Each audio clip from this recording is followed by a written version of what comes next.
Hello friends, welcome back to Baba's kitchen secret. आज मैं आपके साथ बहुत ही आसान और लजीज करेले गोश्त की रेसिपी शेयर करूंगी।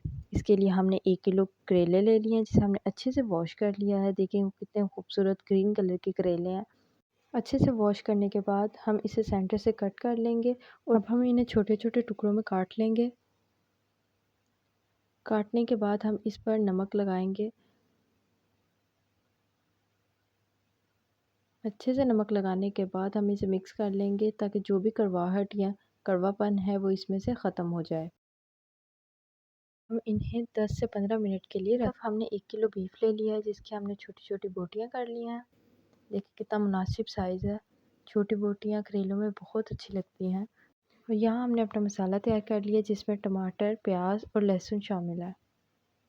अब इस मसाले को गोश्त में डाल देंगे। इसमें थोड़ी हल्दी और थोड़ा सा ही नमक भी शामिल कर देंगे और 10 मिनट के लिए कुकर की सीटी पर रख देंगे।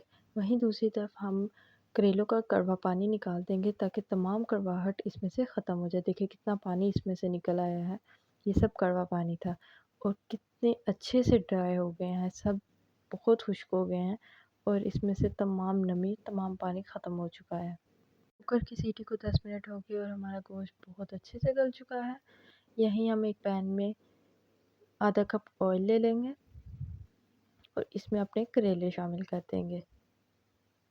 इन्हें अच्छे से भून लेंगे जब तक कि इनका कलर चेंज ना हो जाए। सारे करेले अच्छे से डाल लेंगे।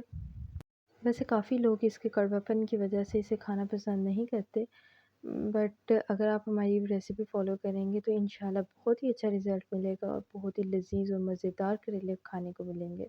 तमाम करेलों को सही से मिक्स कर लें ताकि हर करेले पे ऑयल लग जाए। और यहाँ देखें कितना ही खूबसूरत कलर आ गया है। करेलों का कलर चेंज होना स्टार्ट हो गया है। अब हम दूसरी तरफ मसाले ले लेंगे, जिसमें नमक, मिर्च, हल्दी, धनिया पाउडर और गरम मसाला शामिल है।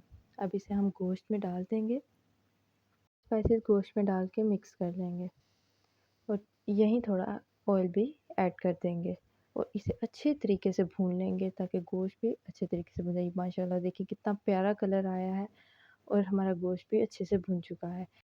और यहाँ हमारे करेले बहुत अच्छे से फ्राई हो चुके हैं और देखिए कितना प्यारा कलर आया है। वहीं गोश्त भी बिल्कुल तैयार है। अब हम इन करेलों को गोश्त में ऐड कर देंगे और मिक्स कर लेंगे ताकि तमाम मसाला जात जो गोश्त के सालन में हमने ऐड किए थे वो करेलों के साथ लग जाए और उसमें भी करेलों में भी उसका टेस्ट शामिल हो जाए। वहीं दूसरी तरफ हमने और भी मसाला कट कर लिया था, जिसमें प्याज, टमाटर और हरी मिर्ची शामिल है। अभी इसे हम गोश्त के सालन में ऐड कर देंगे और मिक्स कर लेंगे।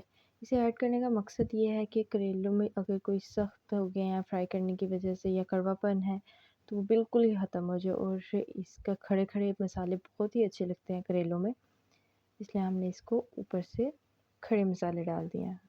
5 से 10 मिनट दम के बाद हम इसे खोल लेंगे और देखिए कितने अच्छे से प्याज वगैरह गल चुका है और अब इसे डिश आउट कर लेंगे। और यकीन मानिए इसकी खुशबू के साथ साथ इसका जायका भी बहुत लजीज है। आई होप आपको ये वीडियो पसंद आई होगी। वीडियो पसंद आई हो तो वीडियो को लाइक, शेयर और हमारे चैनल को सब्सक्राइब करें। Thanks for watching.